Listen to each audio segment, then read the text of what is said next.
അസ്സലാമു അലൈക്കും. ഷാനിയോട് ഒരിക്കൽ കൂടി യാത്ര പറഞ്ഞുകൊണ്ട് ഹിമ റൂമിന് പുറത്തേക്ക് കടന്നപ്പോൾ കണ്ടു ചുമരിൽ ചാരി നിന്ന് കണ്ണീരോടെ നിൽക്കുന്ന ഉമ്മ ഹാജറയെ. അവരുടെ ഗ്ലാസ്സിലൊരു ജ്യൂസ് ഉണ്ടായിരുന്നു. അവരുടെ ആ തകർന്ന നിൽപ്പ് കണ്ടപ്പോഴേ എല്ലാം അവർ കേട്ടിരിക്കുന്നുവെന്ന് ഹിമക്ക് മനസ്സിലായി. ഇത് മോൾക്ക് കുടിക്കാൻ വേണ്ടി. ഹിമയെ കണ്ടതും കണ്ണൊക്കെ തുടച്ചുകൊണ്ടവർ കയ്യിലെ ജ്യൂസ് ഗ്ലാസ് അവൾക്ക് നേരെ നീട്ടിക്കൊണ്ട് പറഞ്ഞു, കേട്ടില്ല ഉമ്മ, നിങ്ങൾ അവൾ പറഞ്ഞതൊക്കെ? അവൾക്ക് 18 വയസ്സ് തികയുമ്പോഴേക്കും കിട്ടാവുന്നതിൽ വെച്ച് ഏറ്റവും നല്ല ബന്ധം തിരഞ്ഞെടുത്ത് കൊടുത്തതല്ലേ നിങ്ങളൊക്കെ? എന്നിട്ടിപ്പോൾ ആ പാവം ഒരായുസ്സിൽ അനുഭവിക്കാനുള്ളതൊക്കെ അനുഭവിച്ചു. അതും നിങ്ങൾ തിരഞ്ഞെടുത്ത നല്ല കുടുംബക്കാരിൽ നിന്ന്. മോളെ, ഞങ്ങളതൊന്നും അറിഞ്ഞില്ല. അവരെൻ്റെ കുഞ്ഞിനെ എങ്ങനെയൊക്കെ. എൻ്റെ റബ്ബേ, എൻ്റെ പൊന്നു മോള്. ഹാജറയ്ക്ക് എന്ത് പറയണമെന്ന് പോലും അറിയാത്ത അവസ്ഥയായിരുന്നു. കാരണം ഷാനിയിൽ നിന്നും കേട്ട കാര്യങ്ങളൊക്കെ അവരെ അത്രത്തോളം തകർത്തിരുന്നു. നിങ്ങൾ ഒരിക്കലും അറിഞ്ഞുകൊണ്ട് ചെയ്തതല്ല എന്ന് എനിക്കറിയാം ഉമ്മ. പക്ഷേ നിങ്ങളുടെ മോളെ എല്ലാവരേക്കാളും നന്നായിട്ട് അറിയുന്നത് നിങ്ങൾക്കല്ലേ. അവൾ അങ്ങോട്ട് പോകാൻ ഭയപ്പെടുമെങ്കിൽ ഒരിക്കലെങ്കിലും നിങ്ങൾക്ക് അവളോട് സമാധാനത്തോടെ കാര്യങ്ങൾ ചോദിച്ചറിഞ്ഞിരുന്നെങ്കിൽ അവൾ നിങ്ങൾക്ക് മുമ്പിൽ മനസ്സ് തുറക്കുമായിരുന്നു. അവളുടെ പ്രശ്നങ്ങൾ അറിഞ്ഞിട്ട് അതിന് വേണ്ട നീക്കങ്ങൾ ചെയ്യുകയോ അവളെ ഒന്ന് സമാധാനിപ്പിക്കുകയോ ചേർത്ത് പിടിക്കുകയോ ചെയ്യുന്നതിന് പകരം നിങ്ങൾ ഭാവിയിൽ വരുന്ന പ്രശ്നങ്ങളും അവളും ഈ വീട്ടിൽ നിന്നാൽ താഴെയുള്ളവരുടെ ജീവിതം കൂടി തകരുമെന്ന് പറഞ്ഞ് വീണ്ടും അവളെ ആ മരണക്കുഴിയിലേക്ക് തള്ളിവിട്ടതല്ലേ. വേണ്ടായിരുന്നു. ഉമ്മയുടെ പൊട്ടിക്കരച്ചിൽ കാണുമ്പോൾ ഉള്ളിൽ സങ്കടം തോന്നുന്നുണ്ടെങ്കിലും അതിനേക്കാൾ മുകളിൽ ഷാനി അനുഭവിച്ച കാര്യങ്ങൾ ഓർക്കുമ്പോൾ ഹിമയ്ക്ക് ഇതൊന്നും പറയാതിരിക്കാൻ ആവില്ലായിരുന്നു. ഞാൻ ഉമ്മയെ കൂടുതൽ വിഷമിപ്പിക്കാൻ വേണ്ടി പറഞ്ഞതല്ല. എനിക്കറിയാം നിങ്ങളിപ്പോൾ അവൾ പറഞ്ഞതൊക്കെ കേട്ട് തകർന്നിരിക്കുകയാണെന്ന്. എനിക്കിനി ഉമ്മയോട് ഒരു കാര്യം മാത്രമേ പറയാനുള്ളൂ. ഇനിയും അവളെ അയാൾക്കൊപ്പം പറഞ്ഞു വിടരുത്. ഞാൻ നിങ്ങളോട് അപേക്ഷിക്കുകയാണ്. അത്രയും പറഞ്ഞുകൊണ്ട് ഹിമ പോയപ്പോൾ ഹാജറ പൊട്ടിക്കരഞ്ഞുകൊണ്ട് നിലത്തേക്കിരുന്നു. അവരുടെ സംസാരമൊക്കെ കേട്ടുകൊണ്ടിരിക്കുന്ന ഷാനിയും കണ്ണീർ പൊഴുക്കുകയായിരുന്നു. അല്പം അങ്ങനെ ഇരുന്ന ശേഷം ഹാജറ എന്തൊക്കെയോ തീരുമാനിച്ചുറപ്പിച്ചുകൊണ്ട് ഫോണെടുത്ത് ഷംസുവിനെ വിളിച്ചു പറഞ്ഞു പെട്ടെന്ന് വീട്ടിലേക്ക് വരാൻ. കുറച്ചു കഴിഞ്ഞപ്പോൾ തന്നെ അദ്ദേഹം അങ്ങോട്ടെത്തി. പെട്ടെന്ന് വരാൻ പറഞ്ഞതിൻ്റെ വെപ്രാളത്തോടു കൂടി അയാൾ അവളുടെ അരികിലേക്ക് വന്നുകൊണ്ട് കാര്യം അന്വേഷിച്ചു. ഹാജറ വിവരങ്ങളൊക്കെ അയാളോട് പറഞ്ഞു. എല്ലാം കേട്ട് കഴിഞ്ഞപ്പോൾ അയാളിൽ സമ്മതിനെ കൊല്ലാനുള്ള ദേഷ്യമുണ്ടായിരുന്നു. ഒപ്പം തങ്ങളുടെ മകളുടെ അവസ്ഥ ആലോചിച്ച് തീരാത്ത കുറ്റബോധവും അയാളിൽ നിറഞ്ഞു. ഇനി എല്ലാവരെയും വിവരം അറിയിച്ചുകൊണ്ട് പള്ളിക്കമ്മിറ്റിക്കാരെയും അറിയിച്ച് ഒരു മധ്യസ്ഥ വെച്ച് ഈ ബന്ധത്തിൻ്റെ കാര്യം തീരുമാനമാക്കാമെന്ന് ഷംസു പറഞ്ഞപ്പോൾ ഉമ്മയും അതിനെ അനുകൂലിച്ചു. ഹിമ വന്നു പോയതിനു ശേഷം ഷാനിയിൽ കാര്യമായി മാറ്റങ്ങൾ സംഭവിച്ചു. റൂമിൽ മാത്രമായി ഒതുങ്ങിക്കൂടിയവൾ പുറത്തേക്കിറങ്ങി എന്തെങ്കിലുമൊക്കെ പണികൾ ചെയ്തുകൊണ്ടേയിരുന്നു. രാത്രിയിൽ ഭക്ഷണം കഴിച്ച ശേഷം ഷെയ്മയുമായി സംസാരിച്ചു കൊണ്ടിരിക്കുകയായിരുന്നു ഷാനി. അവളിലുണ്ടായ മാറ്റം ഷെയ്മാക്കുണ്ടായ സന്തോഷം ചെറുതൊന്നുമല്ലായിരുന്നു. അതുകൊണ്ട് തന്നെ ഷെയ്മാക്ക് സംസാരിക്കാൻ ഒരുപാട് കാര്യങ്ങളുണ്ടായിരുന്നു. അവർക്കിടയിലേക്കാണ് ഉപ്പയും ഉമ്മയും കൂടി വരുന്നത്. മോളെ, ഉപ്പാക്കും ഉമ്മാക്കും എന്നോട് കുറച്ച് കാര്യങ്ങൾ സംസാരിക്കാണ്ട്. ഉപ്പ പറഞ്ഞപ്പോൾ ഷാനിയുടെ ശ്രദ്ധ അവരിലേക്ക് തന്നെയായി. ഞങ്ങൾക്ക് വലിയൊരു തെറ്റ് പറ്റി മോളെ. എൻ്റെ മോളെ മനസ്സിലാക്കാനും പ്രശ്നങ്ങൾ വേണ്ട രീതിയിൽ കൈകാര്യം ചെയ്യാനും ഒന്നും ഞങ്ങളെ കൊണ്ട് പറ്റിയില്ല. അന്വേഷണത്തിൽ നിന്നൊക്കെ എല്ലാവരും നല്ല അഭിപ്രായം പറഞ്ഞതുകൊണ്ടും എൻ്റെ മോൾക്ക് അവിടെ സുഖജീവിതമാവുമെന്ന് വിചാരിച്ചിട്ടും കൂടിയാണ് ഞങ്ങൾ ഈ വിവാഹം നടത്തിയത്. മനുഷ്യപ്പറ്റില്ലാത്ത ജന്മങ്ങളായിരുന്നല്ലേ ആ വീട്ടിലുള്ളത് എന്ന് അറിഞ്ഞില്ല. പിന്നീട് എൻ്റെ മോള് കുറച്ചൊക്കെ പറഞ്ഞിട്ടും ഞങ്ങൾ കൂടുതലും അതിനെപ്പറ്റി അറിയാനും ചോദിക്കാനൊന്നും ശ്രമിച്ചില്ല. അതുകൊണ്ട് അന്ന് ഈ അവസ്ഥയിൽ ഞങ്ങൾ കാണേണ്ടി വന്നത് ഞങ്ങളെ കൂടി തെറ്റാണ് മോളെ. അതുകൊണ്ട് തന്നെ ഇനി ഒരു അബദ്ധം കൂടി പറ്റാതിരിക്കാൻ ഞങ്ങളൊരു തീരുമാനമെടുത്തിട്ടുണ്ട്. ഞാൻ പള്ളിയിൽ വിവരം കൊടുക്കാൻ പോവാ. മോളോടും കൂടി വിവരം പറഞ്ഞിട്ട് മതിയെന്ന് കരുതി. അവനെയും അവൻ്റെ വീട്ടുകാരെയും ഒന്നും വെറുതെ വിടാൻ ഞാൻ ഉദ്ദേശിച്ചിട്ടില്ല. ഉപ്പ അത്രയും പറഞ്ഞുകൊണ്ട് ഷാനിയെ നോക്കിയപ്പോൾ അവളുടെ കണ്ണുകൾ കലങ്ങിയിരിക്കുന്നത് കണ്ടു. ഞങ്ങളും കൂടി കാരണം എൻ്റെ കുഞ്ഞ് അനുഭവിച്ച വേദനകൾക്കൊക്കെ ക്ഷമ ചോദിക്കാൻ മാത്രമേ ഞങ്ങൾക്കിപ്പോൾ. കണ്ണുനീരോടെ ഉപ്പ പറഞ്ഞ് മുഴുമിപ്പിക്കുമ്പോഴേക്കും ഷാനി ഒരു കൈകൊണ്ട് അദ്ദേഹത്തിൻ്റെ വാ പൊത്തിപ്പിടിച്ചു വേണ്ടെന്ന് തല തലിപ്പിച്ചു. അയാൾ അവളെ നെഞ്ചിലേക്ക് ചേർത്ത് പുണർന്നു. എൻ്റെ പൊന്നു മോളെ ഉപ്പ നോക്കിക്കോളാം. ഉപ്പാക്ക് ജീവനുള്ള കാലം എൻ്റെ കുഞ്ഞിനെ ഞാൻ നോക്കിക്കോളും. കണ്ണീരോടെ അവളുടെ നെറുകയിൽ മുത്തിക്കൊണ്ട് അത് പറയുമ്പോൾ എല്ലാവരുടെയും കണ്ണുകൾ നിറഞ്ഞിരുന്നു. പിറ്റേന്ന് രാവിലെ മുറ്റത്തൊരു കാർ വന്നതറിഞ്ഞ് ഉപ്പ പുറത്തേക്ക് ചെന്ന് നോക്കിയപ്പോൾ പരിചയമില്ലാത്തൊരു ചെറുപ്പക്കാരനെയും കൂടെ ഒരു പെണ്ണിനെയുമാണ് കണ്ടത്. അല്ല, ഇത് ഷാനിബയുടെ വീടല്ലേ? സംശയത്തോടു കൂടി നിൽക്കുന്ന ഉപ്പയുടെ അടുത്തേക്ക് വന്നുകൊണ്ട് ആ ചെറുപ്പക്കാരൻ ചോദിച്ചു. അതെ, ആരാണ്? അകത്തേക്ക് വരൂ. ആദ്യത്തെ മര്യാദയോടെ അദ്ദേഹം അവരെ അകത്തേക്ക് ക്ഷണിച്ചു. അപ്പോഴും ഷാനിയെ അന്വേഷിച്ചു വന്നവർ ആരായിരിക്കുമെന്ന സംശയം അദ്ദേഹത്തിന് മനസ്സിലായിരുന്നില്ല. എനിക്ക് മനസ്സിലായില്ല. മോള് എങ്ങനെ അറിയാ? ഞാനേ സമദിൻ്റെ ഫ്രണ്ടാണ്. ഞങ്ങൾക്ക് ഷാനിബയെ കണ്ട് കുറച്ച് കാര്യങ്ങൾ സംസാരിക്കാനായിരുന്നു. ഒന്ന് വിളിക്കാമോ? അവൻ്റെ ഭാഗം ന്യായീകരിക്കാൻ വല്ലതുമാണ് വരവെങ്കിലേ എൻ്റെ മോളെ കാണണമെന്നില്ല കേട്ടോ. സമദിൻ്റെ ഫ്രണ്ടാണെന്ന് കേട്ടതും ഉപ്പയുടെ മുഖഭാവം മാറി. ഇഷ്ടക്കേടോടെ തന്നെയാണ് അവർ നോക്കിക്കൊണ്ട് അദ്ദേഹം പറഞ്ഞത്. ഇവരുടെ ഇടയിലേക്കാണ്, സംസാരത്തിൻ്റെ ഇടയിലേക്കാണ് ഷാഫിയും ഷേമയും ഹാജരയും ഒക്കെ വരുന്നത്. ഞങ്ങൾ വന്നത് അതിനൊന്നല്ല ഉപ്പ. ഞങ്ങൾ എല്ലാം പറയാം. ഷാനിബയെ ഒന്ന് വിളിക്കാമോ? ഷുക്കൂർ അത് പറഞ്ഞപ്പോൾ ഷംസു ഷേമയോട് ഷാനിയെ വിളിക്കാൻ പറഞ്ഞു. ഷേമ പോയി ഷാനിയെ വിളിച്ചു വന്നു. ഷാനിബാക്ക് ഞങ്ങളെ മനസ്സിലായോ എന്നറിയില്ല. എൻ്റെ പേര് ഷുക്കൂർ, ഇതെൻ്റെ ഭാര്യ മുബീന. ഞാൻ സമദിൻ്റെ ഫ്രണ്ടാണ്. അവന് എന്നെപ്പറ്റി പറഞ്ഞിട്ടുണ്ടോ? ഷുക്കൂർ ഷാനിയോടായി ചോദിച്ചപ്പോൾ അവൾ ഇല്ലെന്ന പോലെ തലയനക്കി. ഞങ്ങൾ ഇന്നലെ സമദിൻ്റെ വീട്ടിൽ പോയിരുന്നു. സമദ് ഉമ്മയൊന്നും അവിടെ ഉണ്ടായിരുന്നില്ല. അവൻ്റെ ഉപ്പ മാത്രമേ ഉണ്ടായിരുന്നുള്ളൂ. ഉപ്പ ഞങ്ങളോട് എല്ലാ കാര്യങ്ങളും പറഞ്ഞു. എല്ലാം പറഞ്ഞപ്പോൾ ഷാനിബയെ വന്ന് കാണണമെന്ന് ഇവൾക്കായിരുന്നു നിർബന്ധം. ഉപ്പ തന്നെയാണ് ഞങ്ങൾക്ക് ഇവിടേക്കുള്ള വഴി പറഞ്ഞു തന്നത്. ഷുക്കൂർ ഓരോന്ന് പറയുമ്പോഴും കൂടുതൽ സംശയത്തോടെ എല്ലാവരുടെയും ശ്രദ്ധ അവർക്ക് നേരെയായിരുന്നു. നിങ്ങളൊക്കെ വിചാരിച്ച പോലെ സമദ് നടത്തിയിരുന്ന സൂപ്പർ മാർക്കറ്റേ സമദിൻ്റെ സ്വന്തമല്ല. ഷുക്കൂർ അത് പറഞ്ഞപ്പോൾ എല്ലാവരും നിന്നിട്ടി. 10 വർഷം മുമ്പേ ഞാനും സമദ് കൂടി പാർട്ണർഷിപ്പോട് കൂടി തുടങ്ങിയതാണ് ആ കട. അന്ന് അധികം ഷോപ്പുകളൊന്നും ഇല്ലാത്ത ആ ഭാഗത്തുണ്ടായിരുന്നില്ല. നല്ല കച്ചവടമായിരുന്നു. അത്യാവശ്യം നല്ല വരുമാനവും കിട്ടിത്തുടങ്ങി. പക്ഷെ സമദിൻ്റെ ഉമ്മാക്ക് നല്ല ദൂർത്തും പൊങ്ങച്ചും ആയതുകൊണ്ട് തന്നെ അവന് പൈസ എത്ര കിട്ടിയാലും അതൊന്നും കയ്യിൽ കാണൂല. ഞാൻ പലപ്പോഴും അവനോട് കുറച്ച് പൈസ സേവാക്കി വെക്കാൻ പറയുമ്പോൾ അവനത് ചെയ്തില്ല. സമദ് ഉമ്മ പറയുന്നതിനപ്പുറം ഒന്നും ചെയ്യില്ല. അവർ പൊങ്ങച്ചത്തിൻ്റെ ഭാഗമായി ഓരോ കാര്യങ്ങൾ ചെയ്തുകൊണ്ട് അവരുടെ വീടും വണ്ടികളും ഒക്കെ ലോണിലാണ്. ആ ലോണിൻ്റെ അടവ് തെറ്റി വലിയൊരു എമൗണ്ട് പൊലിച്ചു വന്ന് അടക്കാൻ പറ്റാതെയായപ്പോഴാണ് 5 വർഷം മുന്നേ അവന് ഷോപ്പിലെ അവൻ്റെ ഷെയർ എനിക്ക് തന്നെ വിറ്റത്. അന്ന് ഞാൻ അബുദാബിയിൽ ഒരു ഷോപ്പ് തുടങ്ങി അവിടെയായിരുന്നു. സൂപ്പർ മാർക്കറ്റ് മുഴുവനായും എൻ്റേതായെങ്കിലും നടത്തിപ്പിന് ഞാൻ അവനെ ഏൽപ്പിച്ചു. ആദ്യമൊക്കെ എനിക്ക് കറക്റ്റായിട്ട് കണക്കും പ്രോഫിറ്റും ഒക്കെ കിട്ടിയിരുന്നു. പിന്നീട് പ്രോഫിറ്റ് കുറഞ്ഞു തുടങ്ങി. അതിനെക്കുറിച്ച് അന്വേഷിച്ചപ്പോഴാണ് സെയിൽ കുറവാണെന്ന് സമ്മത് പറഞ്ഞത്. അവനെനിക്ക് വിശ്വാസമായത് കൊണ്ട് തന്നെ ഞാൻ കൂടുതലൊന്നും അന്വേഷിച്ചതേ ഇല്ല.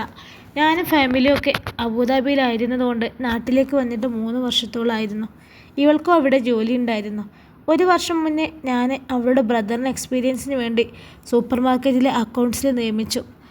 അതിന് അവന് വിശ്വാസമില്ലാത്തത് കൊണ്ടാണ് ഞാൻ വേറെ ആളെ നിർത്തിയതൊക്കെ പറഞ്ഞ് ഞാനുമായി അവന് ചില പ്രശ്നങ്ങളൊക്കെ ഉണ്ടാക്കി. എന്നാലും ഞാൻ അവനെ കാര്യങ്ങൾ പറഞ്ഞ് മനസ്സിലായി. പിന്നീട് ഇവളുടെ ബ്രദറാണ് കണക്കുകളുടെ കാര്യത്തിൽ എന്തോ ചെറിയ പ്രശ്നങ്ങളുണ്ടെന്ന് എന്നോട് പറയുന്നത്. അതിനെപ്പറ്റി കൂടുതൽ ഞാൻ അന്വേഷിച്ചപ്പോഴാണ് സമദ് 5 ലക്ഷം രൂപയുടെ തിരിമറി നടത്തിയിട്ടുണ്ടെന്ന് മനസ്സിലാവുന്നത്. വിശ്വാസവഞ്ചന നടത്തിയപ്പോൾ എനിക്ക് നല്ല ദേഷ്യം തോന്നി. പിന്നീട് ഞാൻ അവനെ വിളിച്ചിട്ട് പൈസ ആവശ്യപ്പെട്ടു, അല്ലെങ്കിൽ കേസ് കൊടുക്കുക എന്നൊക്കെ പറഞ്ഞു. അങ്ങനെ ഒരു 3 ലക്ഷം രൂപ അവൻ എനിക്ക് സംഘടിപ്പിച്ചു തന്നു. ബാക്കി 2 ലക്ഷം ഞാൻ നാട്ടിലെത്തിയാൽ തരാമെന്ന് പറഞ്ഞു. കഴിഞ്ഞ ആഴ്ചയാണ് ഞാൻ നാട്ടിലെത്തിയത്. പലവട്ടം സമദിനെ വിളിച്ചെങ്കിലും അവൻ ഫോൺ എടുത്തില്ല. അങ്ങനെ ഇന്നലെയാണ് ഞങ്ങൾ അവൻ്റെ വീട്ടിലേക്ക് ചെന്നത്. അപ്പോഴാണ് പൈസയുടെ പേരും പറഞ്ഞ് ഷാനിയെ ഉപദ്രവിച്ചതടക്കമുള്ള കാര്യങ്ങൾ ഉപ്പ പറയുന്നത്. അത് കേട്ടപ്പോൾ തന്നെ ഞാൻ പൈസ ചോദിച്ചത് കൊണ്ടാണ് ഷാനിബയ്ക്ക് ഇതൊക്കെ അനുഭവിക്കേണ്ടി വന്നത് ഒരു കുറ്റബോധമായിരുന്നു ഇവൾക്ക്. അപ്പോൾ തൊട്ട് പറഞ്ഞു തുടങ്ങിയതാണ് ഷാനിബയെ കാണണമെന്ന്. അതുമാത്രമല്ല ഈ കാര്യങ്ങളൊന്നും നിങ്ങൾക്ക് അറിയില്ല എന്നും ഉപ്പ പറഞ്ഞു. ഇനിയും അവരെ ചതിയിൽ വീഴാതിരിക്കാൻ ഇതൊക്കെയും നിങ്ങളെ അറിയിക്കണമെന്ന് എനിക്ക് തോന്നി. അതിനു കൂടിയാണ് ഞങ്ങൾ ഇങ്ങോട്ട് വന്നത്. ഷുക്കൂർ പറഞ്ഞു നിർത്തിയപ്പോൾ കേട്ടതൊന്നും വിശ്വസിക്കാൻ പറ്റാതെ നിൽക്കുകയായിരുന്നു എല്ലാവരും. വിവാഹത്തിന് മുന്നേ എത്ര അന്വേഷിച്ചിട്ടും ഈ വിവരങ്ങളൊന്നും അറിഞ്ഞില്ലല്ലോ എന്ന ചിന്തയിലാണ് ഉമ്മയും ഉപ്പയും നിന്നതെങ്കിൽ തൻ്റെ ഉള്ളിൽ നിലനിന്നിരുന്ന ചോദ്യത്തിനുള്ളൊരു ഉത്തരം കിട്ടിയെന്ന നിൽപ്പായിരുന്നു ഷാനിയുടേത്. മറ്റുള്ളവരുടെ മുന്നിൽ ആർഭാട ജീവിതം കാണിക്കുന്നത് കൊണ്ടാണ് അവർ സാമ്പത്തിക ബാധ്യത ആരും അറിയാതിരുന്നത്. ഷുക്കൂർ വീണ്ടും പറഞ്ഞു തുടങ്ങി. ഷാനിബയ്ക്ക് ഞങ്ങളോട് ഒന്നും തോന്നരുത് കേട്ടോ. ഇക്കാക്ക കൊടുക്കാനുള്ള പൈസ കിട്ടാൻ വേണ്ടിയിട്ട് സമ്മതം അയാളുടെ ഉമ്മയും കൂടി ഷാനിബയെ ഒരുപാട് ഉപദ്രവിച്ചുവെന്ന് സമദിൻ്റെ ഉപ്പ പറഞ്ഞു. മുബീന ഷാനിയുടെ അടുത്തേക്ക് വന്ന് അവളുടെ കൈകളിൽ പിടിച്ചുകൊണ്ട് പറഞ്ഞു. എനിക്കെന്ത് തോന്നാനാണ്? സത്യത്തിൽ ഇതിൽ നിങ്ങളുടെ ഭാഗത്ത് എന്ത് തെറ്റാണുള്ളത്? അവർ നിങ്ങളെ പറ്റിച്ചുണ്ടാക്കിയ പൈസ നിങ്ങൾ തിരിച്ചു ചോദിച്ചു. അത് തിരിച്ചു തരേണ്ടത് അവരെ ഉത്തരവാദിത്തമല്ലേ? പിന്നെ ആ പേരും പറഞ്ഞ് എന്നെ ഉപദ്രവിച്ചു എന്നുള്ളത് അവർക്കതൊരു കാരണം മാത്രം. അതല്ലെങ്കിലും വേറൊരു കാരണം കൊണ്ടായാലും എനിക്കതൊക്കെ അനുഭവിക്കേണ്ടി വരും, അനുഭവിച്ചിട്ടുണ്ട്. അതുകൊണ്ട് നിങ്ങൾ അതിനെപ്പറ്റിയൊന്നും ചിന്തിച്ച് വിഷമിപ്പിക്കേണ്ട. ഷാനി വേദനയിൽ കുതിർന്ന പുഞ്ചിരിയോടെ അവർക്കുള്ള മറുപടി നൽകുമ്പോൾ അവളെ നോക്കി നിന്നവരുടെ ഉള്ളിലും വേദന നിറഞ്ഞു. ഷുക്കൂറും മുബീനയും എല്ലാവരോടും യാത്ര പറഞ്ഞ് പോയ ശേഷം ഉപ്പയും ഉമ്മയും ഷേമും ഷാഫിയും ഒക്കെ അറിഞ്ഞ കാര്യങ്ങളുടെ ചർച്ചയിൽ മുഴുകിയപ്പോൾ ഷാനി അതിലൊന്നും പെടാതെ റൂമിലേക്ക് പോയി. ഷാനിയുടെ വീട്ടിലേക്ക് പോകേണ്ട കാര്യത്തിൻ്റെ ചർച്ചയിലാണ് സമതും സക്കീനയും. സാഹിറയും സാജിദയും കൂട്ടത്തിലുണ്ട്. അവർ ബന്ധം ഒഴിവാക്കുന്നതിനെക്കുറിച്ച് സംസാരിക്കാനാവും വിളിച്ചിട്ടുണ്ടാവുക എന്നാണ് എനിക്ക് തോന്നുന്നത്. അല്ലെങ്കിലേ പള്ളിയിൽ വിവരം അറിയിക്കില്ലല്ലോ. സാഹിർ അഭിപ്രായം പറഞ്ഞപ്പോൾ സാജിദയും അതിനെ അനുകൂലിച്ചു. അത് കേട്ടപ്പോൾ സമതിൻ്റെ മുഖം മങ്ങിയത് എല്ലാവരും ശ്രദ്ധിച്ചു. ഏയ്, അതെന്തായാലും ഉണ്ടാവില്ല. ഓർക്കറിയാം പെട്ടെന്ന് ഈ ബന്ധമൊക്കെ വേണ്ടാന്ന് വെച്ചാലും അവർ മോളെ ജീവിതത്തിൽ തന്നെയാണോ അത് ബാധിക്കുന്നതെന്ന്. ഒരു പെൺകുട്ടി കെട്ടിച്ചു വിട്ട് ബന്ധം ഏർപ്പെടുത്തി കുടുംബത്തിൽ കൊടുന്നു നിർത്താനേ ആരും ആഗ്രഹിക്കൂലല്ലോ. എൻ്റെ പൊന്നാരുമ്മ, ഇവിടെ അവരെ നിർത്തിയില്ലെങ്കിലല്ലേ അത്ഭുതമുള്ളൂ. കാരണം അങ്ങനത്തെ കോലത്തിലാണല്ലോ അവളെ ഓർക്ക് കിട്ടിയത്. ആ ഹോസ്പിറ്റലിൽ വെച്ച് ഓരൊക്കെ സംസാരം കേൾക്കുമ്പോൾ എനിക്ക് തോന്നുന്നില്ല ഇനിയും ഓരവളെ ഇങ്ങോട്ട് വിടുമെന്ന്. സക്കീന പറഞ്ഞതിനെ എതിർത്തുകൊണ്ടാണ് സാജിദ പറഞ്ഞത്. ഞാൻ അവരോട് ക്ഷമ ചോദിക്കാം, ചെയ്തതിനൊക്കെ തെറ്റു പറഞ്ഞോളാം. എൻ്റെ കുഞ്ഞു പോയത് എൻ്റെ ശ്രദ്ധക്കുറവ് കൊണ്ടാണെന്ന്. അതിൻ്റെ വേദന എൻ്റെ ഉള്ളിൽ നിന്ന് പോകുന്നില്ല. അതുകൊണ്ട് ഇനിയും അവളെ ഞാൻ ഉപദ്രവിക്കില്ലെന്ന് വാക്ക് കൊടുത്തുകൊണ്ട് അവളെ കൂട്ടിക്കൊണ്ടുവരാം.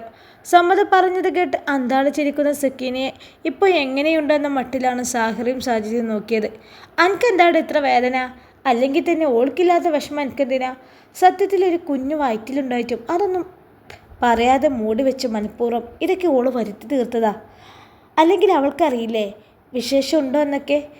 നമ്മളൊന്നും അറിയിക്കുകയും ചെയ്തില്ല. അവൾക്ക് നിന്നോടില്ലാത്ത സ്നേഹം എങ്ങനെ എൻ്റെ കുഞ്ഞിനോടുണ്ടാവും?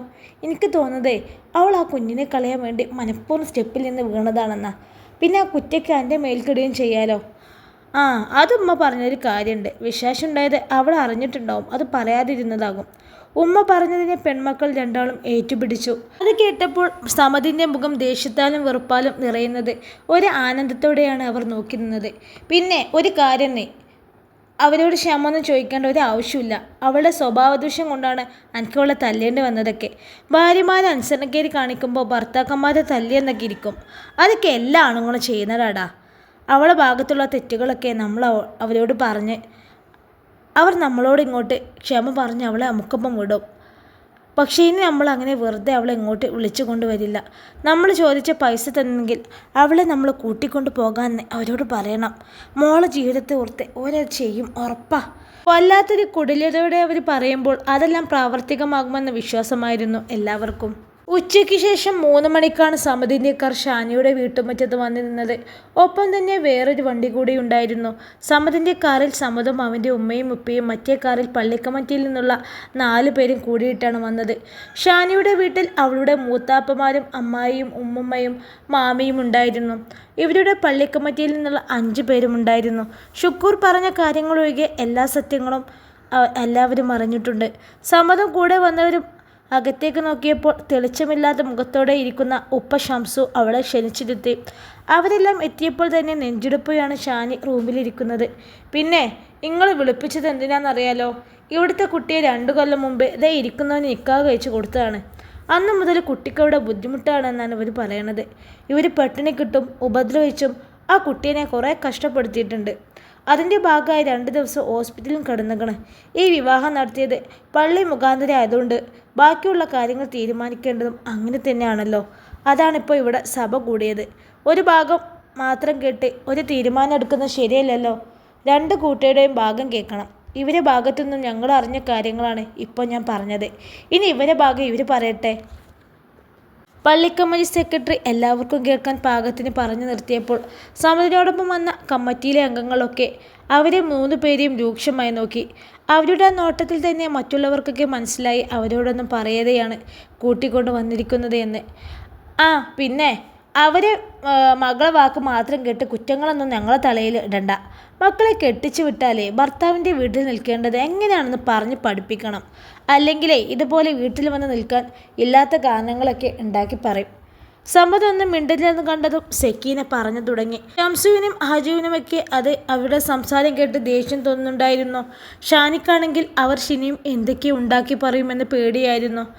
ഷാനിയെ ഞാൻ എൻ്റെ മോളെപ്പോലെ തന്നെ കണ്ടിട്ടുള്ളൂ. ഓൾക്ക് അവിടെ ഒരു കുറവുമില്ല. അവൾ നേരത്തെ എഴുന്നേൽക്കില്ല, വീട്ടുപൊലി മണിക്ക് എന്തെങ്കിലുമൊക്കെ സഹായിക്കുന്നല്ലാതെ കൂടുതലായൊന്നും ചെയ്യൂല. എന്നാലും ഞങ്ങൾക്കൊരു പരിഭവമില്ല. കല്യാണം കഴിഞ്ഞ് കുറച്ച് കഴിഞ്ഞപ്പോൾ അവളെ സ്വഭാവമൊക്കെ മാറി തുടങ്ങി. ഞങ്ങളോടൊക്കെ എല്ലാത്തിനും ദേഷ്യം കാണിക്കലും എതിർത്ത് പറയലും ഒക്കെ തുടങ്ങി. അവൾക്ക് ഞാനും എൻ്റെ ഉപ്പക്കൊരു അധികപ്പറ്റ. എൻ്റെ പെമ്മക്കൾ വീട്ടിലേക്ക് വരുന്നത് പോലും അവൾക്കും ഇഷ്ടമല്ല.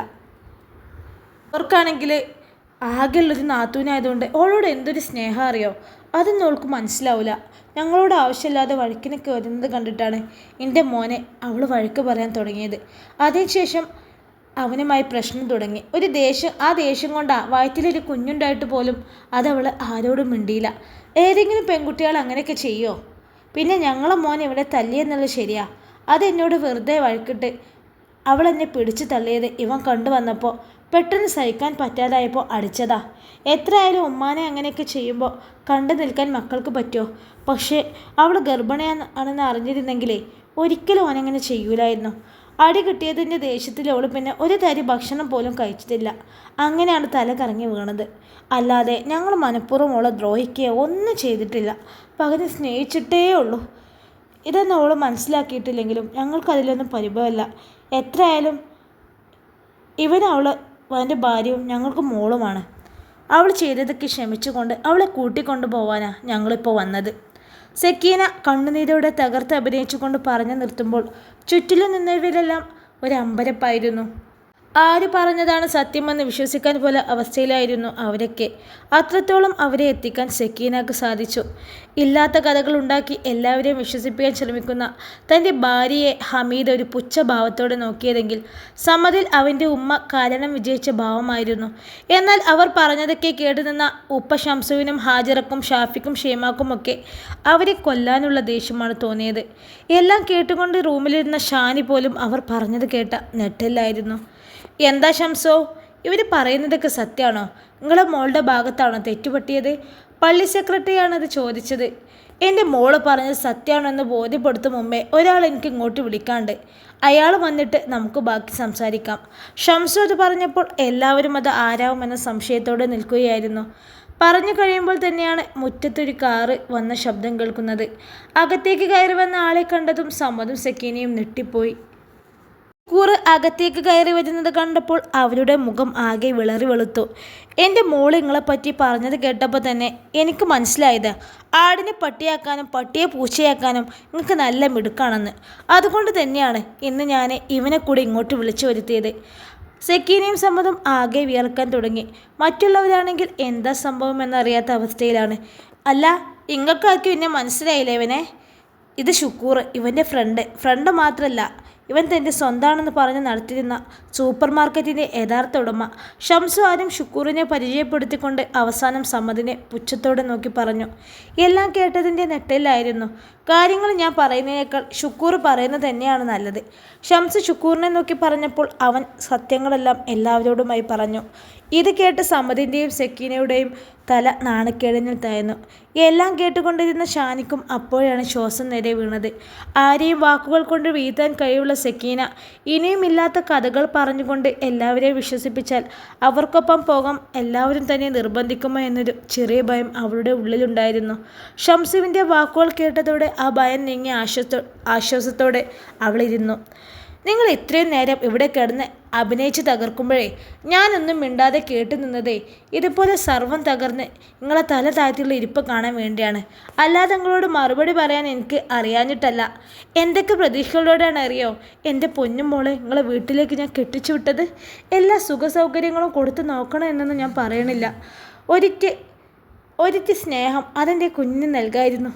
നിങ്ങൾക്ക് 2 പെൺമക്കളില്ലേ? ഇവളെപ്പോലല്ലേ മകളല്ലേ ഇവളും? നിങ്ങൾ പെൺകുട്ടികൾക്കാണ് ഈ ഒരു അവസ്ഥ വന്നതെങ്കിൽ നിങ്ങൾ സഹിക്കോ? മുതിർന്നവരെ ബഹുമാനിക്കണം, അവരോട് എതിർത്ത് സംസാരിക്കരുതെന്നും ഒക്കെ പറഞ്ഞ് പഠിപ്പിച്ച് വല്ലാതെ അച്ചടക്കത്തോടെ വളർത്തിയത് കൊണ്ടാണ് എൻ്റെ കുട്ടി നിങ്ങളെ ഈ ദ്രോഹങ്ങളൊക്കെ സഹിച്ച് ജീവിച്ചത്. നേരെ മറിച്ച് വേണ്ടത് മുഖം നോക്കാതെ പ്രതികരിക്കാനും തൻ്റെയോടത്തോടെ നിൽക്കാനും അവളെ പഠിപ്പിച്ചിരുന്നെങ്കിലേ അവൾക്ക് ഈ അവസ്ഥ വരില്ലായിരുന്നു. ഞങ്ങളുടെ ഭാഗത്തും തെറ്റുപറ്റിപ്പോയി. ഷംസു സെക്കീനയുടെ മുഖത്ത് നോക്കി ഓരോന്ന് പറയുമ്പോഴും അദ്ദേഹത്തിൻ്റെ ശബ്ദം ഇടർന്നുണ്ടായിരുന്നു. ഇനി ആരൊക്കെ എന്തൊക്കെ പറഞ്ഞാലും ഈ ബന്ധം മുന്നോട്ട് പോകാൻ ഞങ്ങൾക്ക് താല്പര്യമില്ല.